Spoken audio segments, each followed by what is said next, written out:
My dear sisters and brothers, pause with me for just a moment. What if I told you that Ramadan is slipping through our fingers while we are fully awake, yet completely unaware? What if the nights we promised would be different, the Quran we intended to open more, the du'as we planned to pour from our hearts, are quietly being replaced by scrolling, delaying, and I'll start tomorrow? Ramadan does not announce when it is leaving you behind. It leaves softly, and many hearts only realize it when the moon of Eid appears. Wallahi, Ramadan is not just about hunger and thirst. It is not about beautiful iftar tables or perfectly timed Taraweeh selfies. Ramadan is an invitation, a divine invitation to transform your heart. But the painful reality is this: many of us are physically present in Ramadan, yet spiritually absent. Our bodies are fasting, but our hearts are still distracted. Our tongues are dry, but our souls are still asleep. And the question we must ask ourselves, gently but honestly, is: am I truly living Ramadan, or am I just passing through it? Because the greatest loss is not missing a meal. The greatest loss is missing the mercy that is descending right now. The greatest loss is standing at the door of forgiveness and never knocking. My dear listener, if your Ramadan feels heavy, rushed, or unchanged, this is your wake-up call. Not to feel guilty, but to return. Not to feel hopeless, but to begin again. Right here, right now. My dear sisters and brothers, there is a very quiet tragedy that happens every single Ramadan, and many of us never even notice it. We think wasting Ramadan looks obvious: missing fasts, ignoring prayer, completely disconnecting. But the reality is far more subtle, far more gentle, and therefore far more dangerous. Because most people who waste Ramadan are not doing anything dramatically wrong. They are fasting. They are praying sometimes.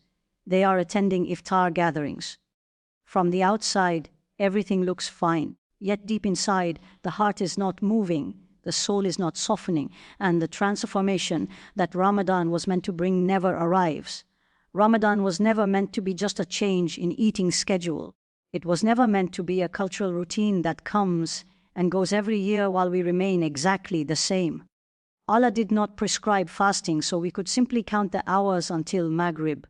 He prescribed it so something inside us would wake up, so our consciousness of Him would rise, so our hearts would become more alive than they were before the month began. But many of us enter Ramadan with beautiful intentions and sincere excitement, and then slowly, quietly, without even realizing it, we slip into autopilot. The first silent way we waste Ramadan is through distraction that feels harmless. We tell ourselves, I'm fasting, I prayed, I deserve to relax a little. And relaxation itself is not the problem. Islam is not a religion that demands burnout or constant exhaustion. But what happens is that small moments of distraction slowly expand. 5 minutes of scrolling becomes 30. One episode becomes 3. A quick check of messages becomes an hour of mindless drifting. And the heart, which was supposed to be turning inward during Ramadan, becomes more scattered than it was before the month even started. Ramadan is a season of focus. It is a sacred interruption of our normal patterns. But if our habits inside Ramadan look almost identical to our habits outside Ramadan, the same screen time, the same heedlessness, the same emotional distance from Allah, then we must gently ask ourselves what actually changed. Because the tragedy is not that we are doing something clearly haram. The tragedy is that we are settling for a Ramadan that is far below what it could have been. Another quiet way we waste Ramadan is by postponing our best intentions. How many times have we said, Inshallah, in the last 10 nights I will really push, or next week I'll start my current schedule properly, or once my routine settles then I'll focus more? My dear listener, this is one of the most dangerous whispers that comes to the sincere heart, because it sounds responsible, it sounds reasonable, but Ramadan is not guaranteed in portions. The first 10 nights are not less valuable than the last 10. The early days are not practice rounds. Every single day of Ramadan is carrying mercy that will never return in exactly the same way again. When we keep delaying our serious effort, we are assuming time that has not been promised to us. We are assuming energy that may not be there later. We are assuming that our hearts will magically become more motivated tomorrow. But hearts do not soften through delay. They soften through immediate turning, through small consistent steps taken right when the reminder reaches us. There is also the subtle trap of focusing only on the physical aspects of fasting, while neglecting the internal work. Many people are very careful about what enters their mouths during Ramadan. They are mindful of the fast, cautious about timing, attentive to the rules. And this is beautiful and important. But Ramadan was never only about restraining the stomach. The Prophet taught us that whoever does not leave false speech and bad behavior, Allah has no need of him leaving his food and drink. This is not a harsh rejection, it is a loving redirection. It is a reminder that the fast of the limbs and the fast of the heart must travel together. Sometimes we complete the day hungry and thirsty, but our tongues were still sharp, our patience was still thin, our eyes were still wandering where they should not wander. Our conversations were still filled with backbiting, complaining and negativity. And slowly, quietly, the spiritual sweetness of Ramadan begins to fade, not because Allah withheld it, but because our hearts were too crowded to receive it. Another way Ramadan slips away from us is through business that looks productive, but lacks presence. We rush through Taraweeh while checking the clock. We recite Quran while the mind is somewhere else entirely. We make dua with beautiful words but distracted hearts. Outwardly, the boxes are being checked. Inwardly, the connection is weak. And this is not because we are bad people. It is because we are human, living in a world designed to fracture our attention. Ramadan is inviting us back to depth, back to slowness, back to moments where the heart is fully there, even if the action itself is small. A few verses recited with reflection can be more transformative than many pages rushed through. 2 sincere minutes of dua can open doors that long distracted supplications may not. The goal of Ramadan is not spiritual performance, it is spiritual presence. There is also the emotional heaviness that causes many sincere believers to quietly disengage. Some enter Ramadan already tired, already overwhelmed, already carrying private struggles no one else sees. When they cannot maintain the ideal routine they imagined, they begin to feel behind. Then they feel guilty. Then they feel discouraged. And Shaitan is very gentle here. He does not always push people into obvious sin. Sometimes he simply whispers, "You're already not doing enough, so what's the point?" And slowly, the person who began Ramadan hopeful begins to withdraw internally.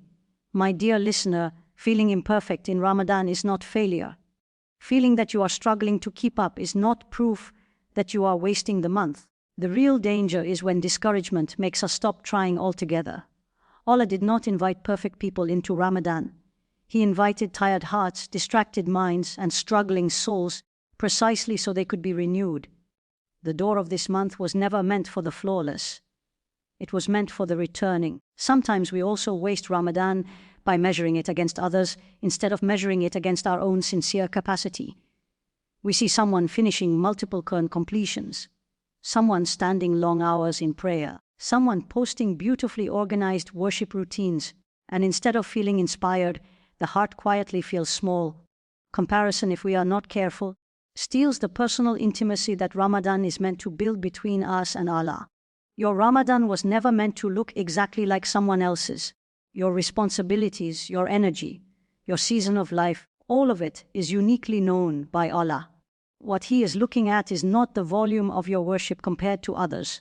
He is looking at the sincerity, the effort, the turning of your heart within your real circumstances. And perhaps one of the most silent ways we waste Ramadan is by underestimating the power of small, consistent change. We wait for dramatic spiritual moments. We wait to feel an emotional surge. We wait for the perfect night where everything suddenly clicks. But often, the real transformation of Ramadan happens in very quiet ways, choosing patience in one difficult moment, lowering the gaze once when no one else sees, making one sincere dua whispered in the darkness before sleep. These moments seem small, but in the scale of Allah, they carry weight far beyond what we imagine. Ramadan is not only built on grand gestures, it is built on repeated returns, repeated softening, repeated choosing of Allah over the pull of the nafs. And the believer who remains gently aware of these small opportunities is the one who truly protects their Ramadan from being wasted, even if their routine does not look outwardly extraordinary. The awakening begins when we stop assuming that simply being in Ramadan guarantees we are benefiting from it. Presence in the month is a gift, but transformation requires intention. It requires gentle honesty with ourselves, not harsh self-blame, not overwhelming guilt, but a calm, sincere pause where we ask, where is my heart right now, and what is one small step I can take today to bring it closer to Allah? My dear sisters and brothers, the beauty of Ramadan is that no matter how the beginning of the month has gone for you, the door of return is still wide open. Allah, in His infinite mercy, did not design Ramadan as a test that you either pass perfectly or fail completely. He designed it as a living opportunity, one that renews itself every single day and every single night. So if your heart feels like it has been drifting, if your routine feels scattered, if your intentions feel weaker than you hoped, then breathe gently and listen carefully. You have not missed your chance. You are being invited right now to reclaim your Ramadan with intention. Reclaiming Ramadan does not begin with overwhelming yourself with a long list of goals. It begins with something much quieter and much more powerful: sincere awareness. Awareness of where your heart truly is. Awareness of what has been distracting you. Awareness of what you are truly seeking from this month. Because when the heart becomes honest, even softly honest, Allah opens doors that we did not even know were closed. Many people think reclaiming Ramadan means suddenly becoming extremely productive overnight. But the path back to Allah is rarely loud. It is usually gentle, steady, and deeply personal. It begins with a decision inside the heart that says, "Wa Allah, I want to come back to you properly." That single sincere turning, even if the actions that follow are small, carries immense weight with Allah. Never underestimate what happens when a servant turns back with humility instead of perfection. One of the most powerful ways to intentionally reclaim Ramadan is to protect your daily anchors. Not everything in your routine needs to be transformed at once, but certain moments in Ramadan are like spiritual lifelines, and when you guard them carefully, they begin to pull the rest of your day into alignment. The 5 daily prayers are the first and greatest of these anchors. When the prayers are rushed, delayed, or treated as background tasks, the entire spiritual rhythm of Ramadan becomes unstable. But when the prayers are protected, prayed with presence, even if briefly, the heart begins to soften in ways that slowly spill into everything else. Another essential anchor is your relationship with the Quran. And here, many sincere people become unnecessarily discouraged. They set very high targets, and when life becomes busy or energy dips, they feel they have fallen behind. But reclaiming Ramadan through the Quran is not about racing through pages with a distracted mind. It is about allowing the Quran to actually touch you. Even if it is a small portion each day, approached with calm reflection, it can awaken parts of the heart that large rushed portions may not reach. Try approaching the Quran not as a task to complete, but as a conversation to enter. Pause at a verse that moves you. Repeat it quietly. Let its meaning settle. Ramadan is the month in which the Quran was revealed, not merely to be recited quickly, but to be lived, felt, and absorbed. When you intentionally create even small, consistent moments of real engagement with the Quran, you begin to reclaim the very soul of Ramadan. Mindful habits also play a powerful role in protecting the month. Many of us underestimate how much our environment shapes our focus. If the phone remains constantly within reach, if notifications continue to flood our attention, if late-night distractions quietly consume our best energy, then even the most sincere heart will struggle to maintain presence. Reclaiming Ramadan sometimes requires gentle but firm boundaries, not as punishment, but as protection. This might mean creating small phone-free windows each day. It might mean choosing certain nights to sleep earlier so the heart is more awake for suhoor or tahajjud. It might mean being more selective about what conversations we engage in and what media we allow into our space. These adjustments may seem practical on the surface, but spiritually they are profound, because every distraction you intentionally reduce creates more room for your heart to breathe. Sincere dua is another doorway that many people overlook while trying to improve their Ramadan. Sometimes we focus so heavily on doing that we forget the power of asking. But dua is not a secondary act in Ramadan. It is central, it is intimate, it is beloved to Allah, especially when it comes from a heart that feels its own neediness. Do not wait for perfect words. Do not wait for emotional perfection. Speak to Allah in your own language, with your own concerns, with your own honest feelings. Tell Him where you are struggling. Tell Him where you feel distant. Tell Him what you are hoping this Ramadan will change inside you. The believer who keeps knocking on the door of Allah with sincerity will never find that door closed. It is also important to reclaim Ramadan emotionally, not just behaviorally. Some people increase their worship but remain internally harsh with themselves and with others. Their patience becomes thin. Their irritability increases. Their homes feel tense instead of peaceful. But one of the clearest signs that Ramadan is entering the heart is that gentleness begins to grow. Intentionally choose softness. Choose to pause before reacting in frustration. Choose to overlook small annoyances. Choose to speak more kindly, even when tired. These moments may feel small in the rush of daily life, but they are deeply beloved to Allah. The fast was meant to discipline the nafs, to calm the ego, to make the believer more grounded and more compassionate. And remember, reclaiming Ramadan is not about becoming spiritually perfect for 30 days. It is about building sincere momentum that you hope will outlive the month itself. Even small, consistent acts, when done with sincerity, create lasting change in the heart. The believer who protects a few meaningful habits in Ramadan often finds that those habits continue quietly even after Eid has passed. If your Ramadan so far has felt scattered, begin small, but begin sincerely. Choose one prayer to slow down in. Choose one time of day to sit with the Quran without rushing. Choose one distraction to gently reduce. Choose one private dua to repeat every night.